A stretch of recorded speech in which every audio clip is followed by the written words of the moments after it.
चलिए देखते हैं इस क्वेश्चन को। फर्क इसके पहले वाले क्वेश्चन और इसमें समझ में आ गया है, तो एग्जाम में कंफ्यूज नहीं करना है। यहाँ पर क्या दिया हुआ है सर, पहले जो दिया हुआ था वो ए बी बी सी, मतलब ए बी पी क्यू के प्रोपोर्शनल था, मतलब ए बी और पी क्यू का रेशियो बराबर था बी सी और क्यू आर के। तो बी सी और क्यू आर पे था तो हमारे साथ दिक्कत कुछ नहीं होता था, क्योंकि ये डी मिड पॉइंट था तो ये हाफ हो गया था, तो बी डी आ गया और ये आ गया, तो ये और ये एंगल इक्वल होने से ये ट्रायंगल कॉन्ग्रुएंट होने से एंगल बी और एंगल क्यू क्या आ जाता था, इक्वल।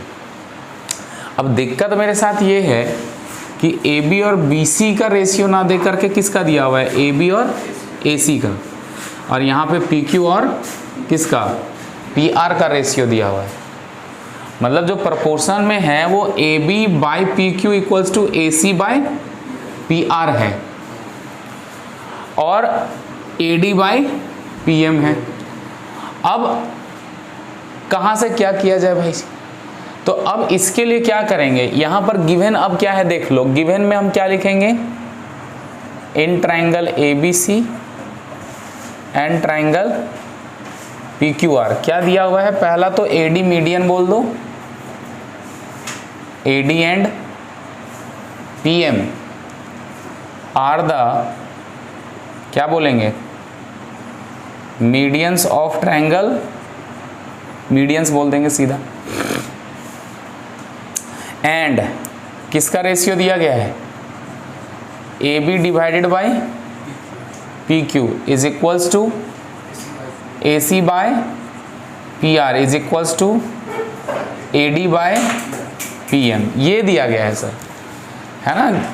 दोनों क्वेश्चन में बेसिक सा छोटा सा डिफरेंस है, ये बात का आप ध्यान रखेंगे। वहाँ पे जिस पे मीडियन बना हुआ था उसका रेशियो दिया गया था तो हमें कोई दिक्कत वाली बात नहीं होती थी, लेकिन अब इसके और इसके बीच का रेशियो दिया गया है तो अब हमें कुछ दिमाग और एक्स्ट्रा काम करना पड़ जाएगा। तो टू प्रूव में पहले लिख देते हैं कि सर प्रूव हमें जो करना है वो फिर से वही करना है जो पिछले क्वेश्चंस में किया था, A B C is similar to triangle P Q. अब इसके लिए हम क्या करेंगे, इस क्वेश्चन में करेंगे हम कंस्ट्रक्शन, क्योंकि ऐसे होगा नहीं है। कंस्ट्रक्शन में क्या करेंगे कि ये जो एडी मीडियन दिख रहा है इसको हम आगे की तरफ प्रोड्यूस करेंगे इस तरह से, ठीक। सर आगे की तरफ उतना ही प्रोड्यूस करना है जितना ये एडी है, ध्यान देना ये बात को। हमने क्या बोला कंस्ट्रक्शन में, हमने क्या बोला, पहला प्रोड्यूस्ड एडी, एडी को हम ई तक प्रोड्यूस कर दिए, एडी टू सच दैट, ऐसा प्रोड्यूस करना है कि ये जो एडी है वो किसके इक्वल हो जाए, डीई के इक्वल हो जाए। और सिर्फ इतना ही नहीं, और इसको ज्वाइन कर देना है सीई को, जो ई है उससे हम इस सी को क्या कर देंगे, ज्वाइन कर देंगे कुछ ऐसे, बोलो आई बात समझ में। ठीक उसी प्रकार एंड दूसरे ट्रायंगल में भी करेंगे, प्रोड्यूस किसको, पीएम को, गधा किसको, पीएम को, सच दैट। फर्क समझ में आया ना दोनों सवालों में, किसमें क्या प्रोड्यूस करेंगे, नहीं तो उसमें नहीं लगेगा, पता चला दोनों सेम ही लग रहा है। तो ध्यान से पढ़ लेना कि किसका रेशियो दिया गया है, प्रोड्यूस किसको, पीएम को, कहाँ तक, टू कहाँ तक कर देते हैं, एन तक कर देते, produce PM to n such that, हाँ such that PM is equals to M N, PM जो है वो एम एन के क्या है, इक्वल हो गया, एंड ज्वाइन एन आर बोल दो, सीधा बोल दो ज्वाइन एन आर, तो हम NR को ज्वाइन कर देते हैं कुछ ऐसे, कर दिया। तो बस ये हो गया हमारा कंस्ट्रक्शन। और अब हम चलेंगे इसके प्रूफ पे। देखो प्रूफ में हम क्या करेंगे, ध्यान से सुनो। पहले यहां तक चीजें समझ में आ गई आपको? ठीक है। अब देखो यहां पर क्योंकि ये और ये इक्वल कर दिया है हमने, मतलब अब हम बात करें कि ये जो साइड है वो इसके इक्वल हो गया है ना, समझ गए? और ये जो साइड है यहां पर इसके इक्वल हो गया है। खैर अपना अपना। सबसे पहले हम क्या करेंगे, इन दोनों ट्रायंगल को कॉन्ग्रुएंट दिखा दो। दिखा सकते हैं? इस ट्रायंगल को और इस ट्रायंगल को कॉन्ग्रुएंट दिखाओ। इससे क्या होगा सर, जैसे ही ये वाला कॉन्ग्रुएंट हो जाएगा, ठीक है, तो हम क्या कहेंगे, हम कहेंगे कि ये वाला साइड और ये वाला साइड इक्वल हो गया। ठीक है, क्योंकि ये तो कॉन्ग्रुएंट हो ही जाएगा साइड एंगल साइड से। कॉन्ग्रुएंट करना है, यहाँ कॉन्ग्रुएंसी का यूज होगा। ये और ये हमारा क्या होगा, वर्टिकली अपोजिट, ये एंगल, ये वाला साइड और ये वाला साइड इक्वल, और ये वाला साइड ये वाला साइड इक्वल। इससे क्या होगा कि CE और AB इक्वल हो जाएगा। हो जाएगा। और फिर ऐसे ही यहाँ पे भी जब हम लोग करेंगे तो क्या आ जाएगा, PM और NR इक्वल आ जाएगा इस ट्रायंगल से।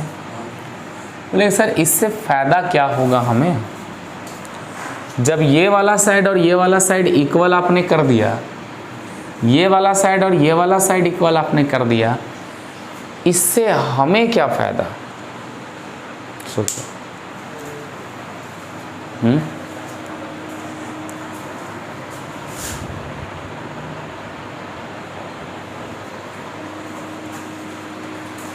करें, कॉन्ग्रुएंट दिखाओ। सबसे पहले इस ट्रायंगल में लिखो फटाक से, क्या होगा देखते जाना ध्यान से। इन ट्रायंगल कौन सा पहले, ABD एंड ट्रायंगल ECD। क्या बोल दो, फटाक से बोलो। AD इज इक्वल्स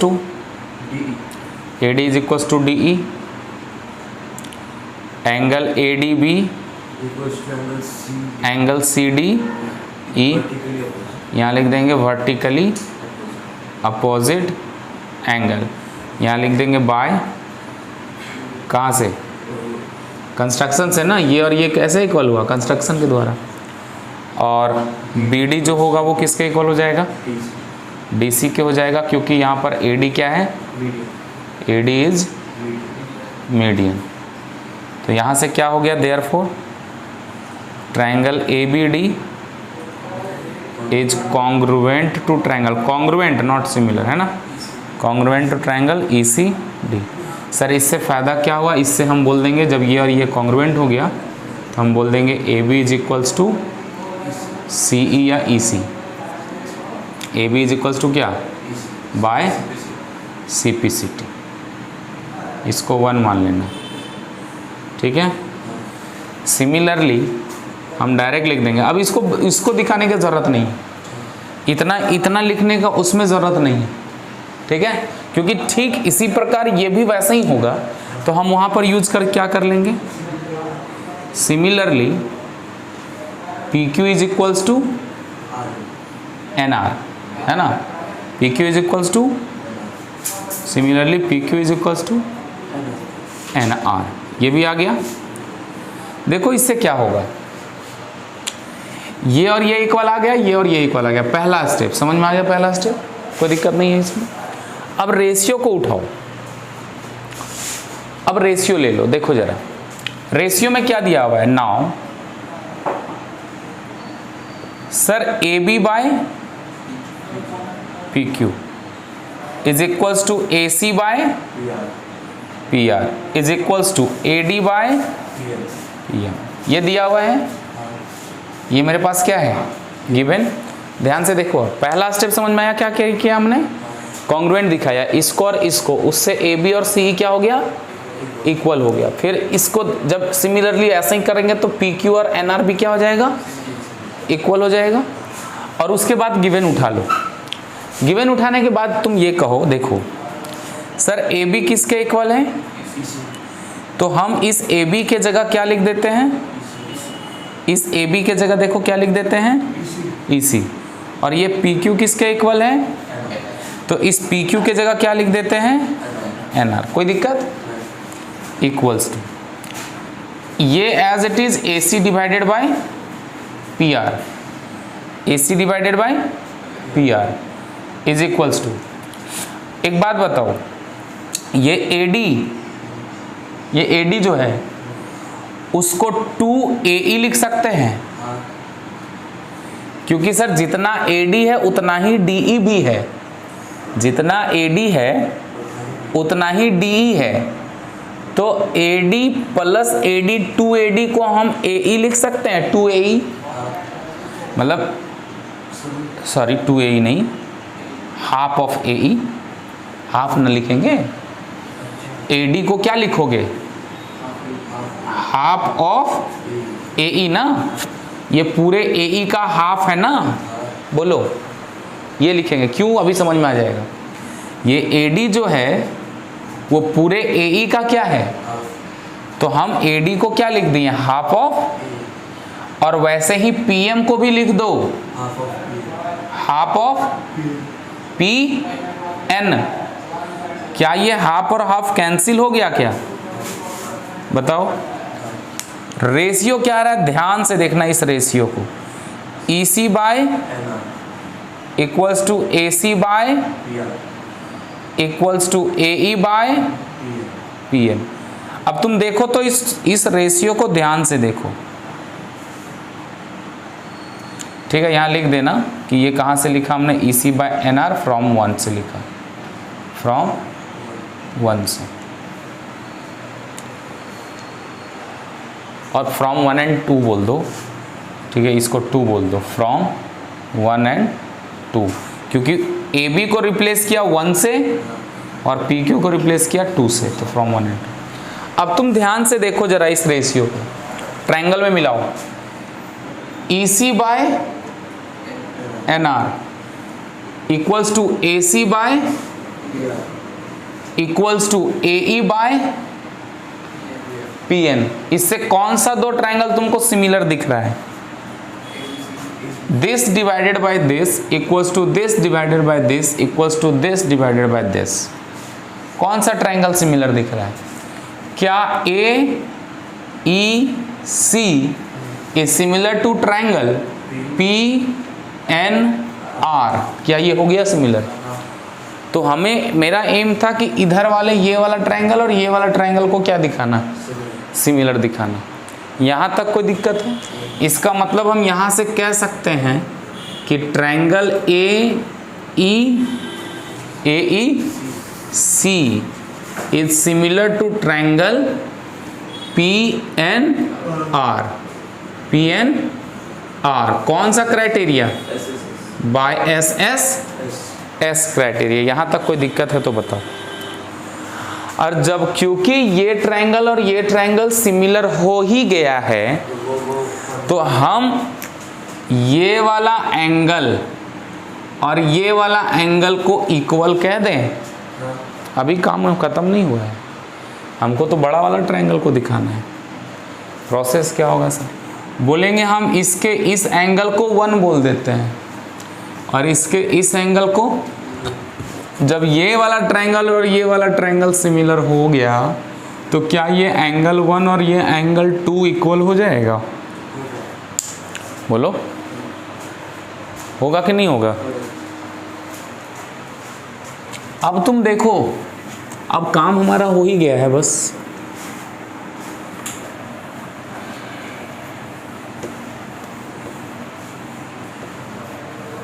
देखिए, तो यहां से हम क्या कह देते हैं, इसके बाद तुम क्या कहोगे कि angle 1 is equals to angle 2, इसको इक्वेशन क्या बोल देना, इसका यूज होगा।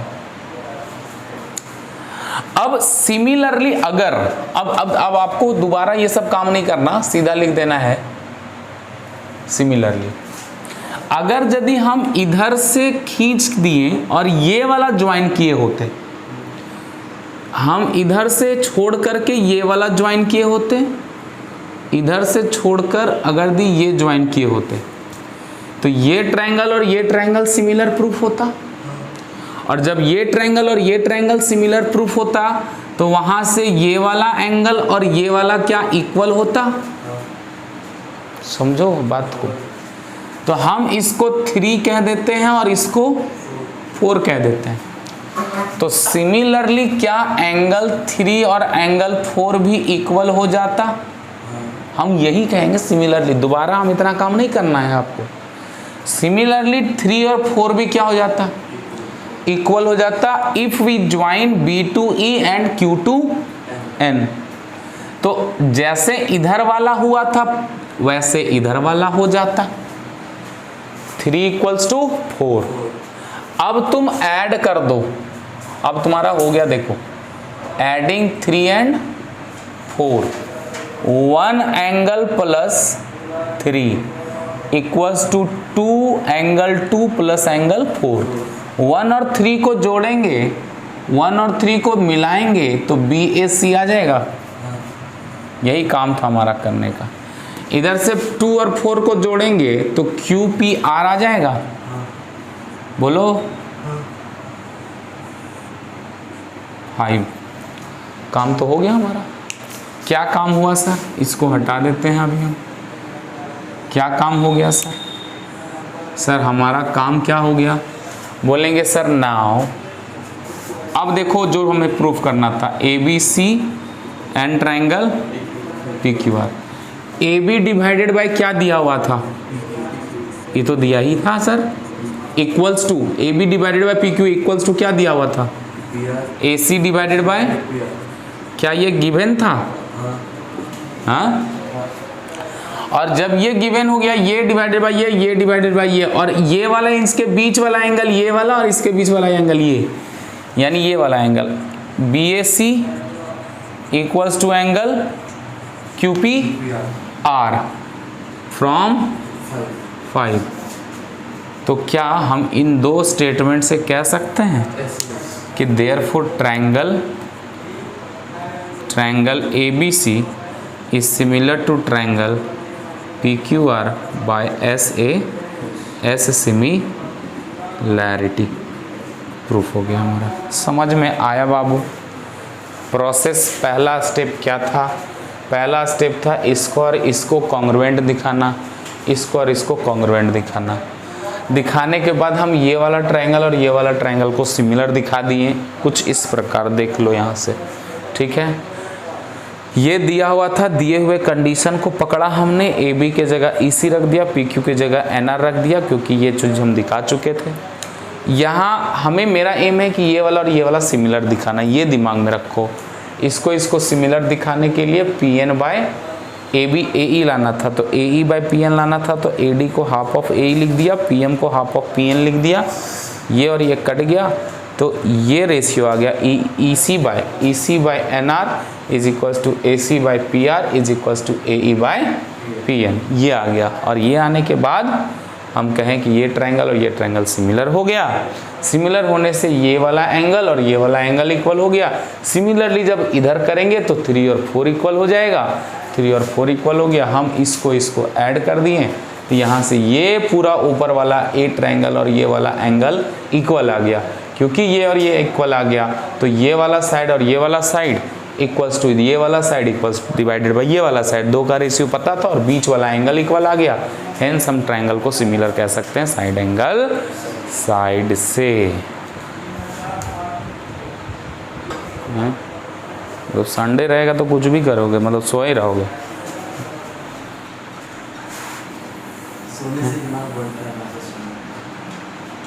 तब तो आदमी, हर कोई आदमी सोए ही रहता। हाँ अच्छा है, यही काम करो, यही कारण से तो नींद नहीं आती, फिर फ़ोन चलाते रहेगा। नहीं तो फोन चलाते चल देख, चलाते चलाते नींद आता है, ज़्यादा नहीं कब बोलना है अभी। देखो तो अब वर्टिकल पोल है, पोल बनाओ, लो ना भाई, पोल बनाते हैं। एक पोल बना लिए, कितने मीटर का है?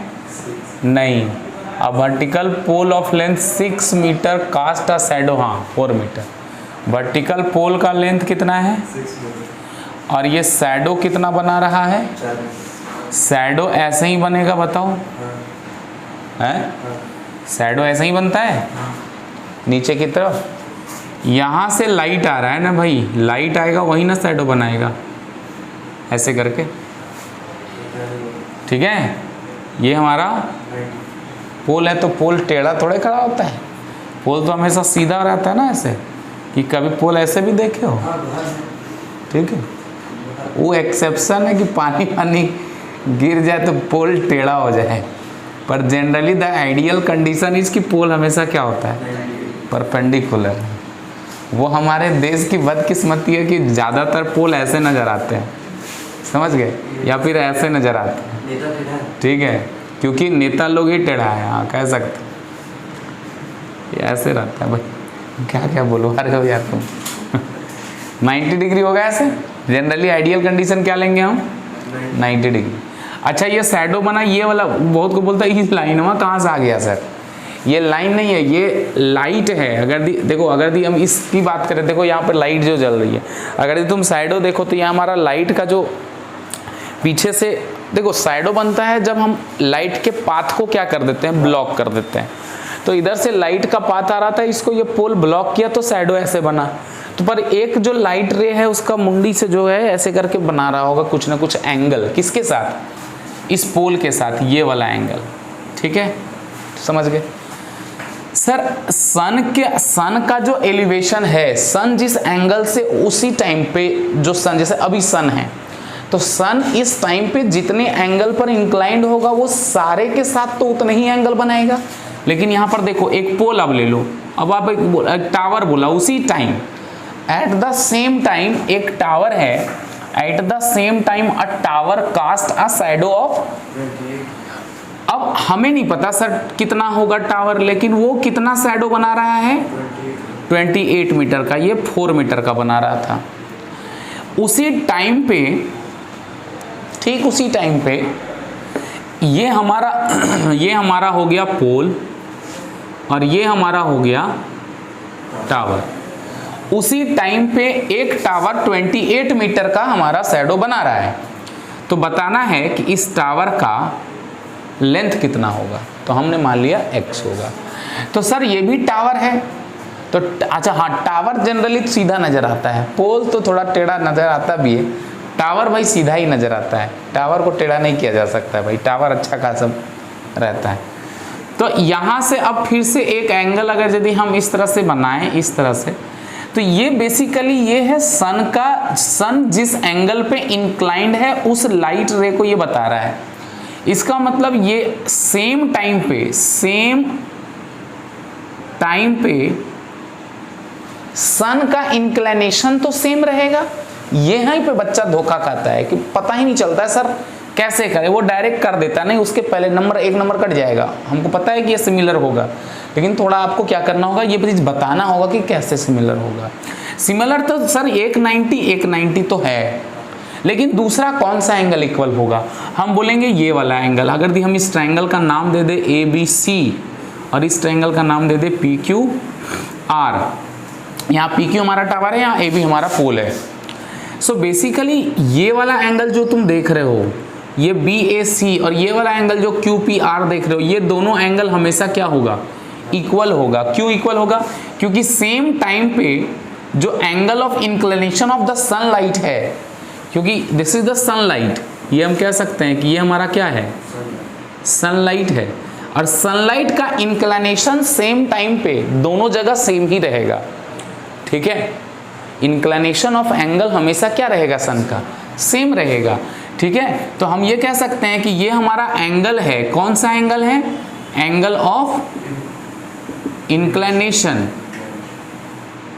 इंक्लिनेशन ऑफ किसका? सनलाइट का। तो सनलाइट का सेम टाइम है तो ये एंगल ऑफ और ये एंगल हमेशा क्या होगा? सेम होगा। तो इसके लिए अब हम यहां सबसे पहले क्या करेंगे, इन दोनों ट्राइंगल को सिमिलर दिखाएंगे। इन ट्राइंगल ABC, यहां पे रीजन लिख दो, यहां रीजन लिख दो, है ना, कि eight the same time the angle of inclination with pole, angle of inclination of sunlight with pole and tower are same। दोनों कंडीशन में एंगल ऑफ इंक्लिनेशन क्या होगा? सेम होगा। सो नाउ तो हम कहेंगे in triangle ABC and triangle PQ हमारा angle B is equals to angle Q, तो 90 डिग्री है ही, क्योंकि पोल और टावल है भाई, सीधा तो होगा। तो सर दूसरा क्या? एंगल BAC, एंगल A बोल दो डायरेक्ट, एंगल A इज, क्योंकि एक ही एंगल बन रहा है तो बोल सकते हैं। दोनों क्या होगा? सेम होगा, ठीक है, इक्वल होगा, ठीक है। ये हमारा, ये हम कह सकते हैं कि this is the ideal condition, या नेचुरली ऐसा होगा, ठीक है। नेचुरली बोल सकते हो, चलो बोल देते हैं नेचुरली, है ना, ये प्राकृतिक का नियम है भाई, सन का लाइट हमेशा angle of inclination same time पे सेम रहेगा। सो देयरफॉर यहाँ से triangle ABC is similar to triangle PQR by angle. और सर मेन तो सिमिलर का ही कहानी था, हैं। अब बोल दो let PQ is equals to x metre be the height of height of tower. हम क्या मान लिए? हाइट ऑफ टावर को x मान लिए, ठीक। तो यहां से क्या हो जाएगा देख लो, AB बाय PQ, सॉरी वो लिख सकते थे AB by is equals to BC by QR। Unit खाली देख लेना है सेम है सबका कि नहीं। AB क्या है सर? AB हमारा 6 मीटर। सर PQ कितना है? x metre is equals to, metre नहीं रखते हैं ना यार, x नंबर है, ठीक है। क्या आ जाएगा यहाँ पे? BC यानी बाय 28, क्रॉस मल्टीप्लाई काट दो। तो यहाँ से x क्या आ जाएगा? ये 4x 6 इंटू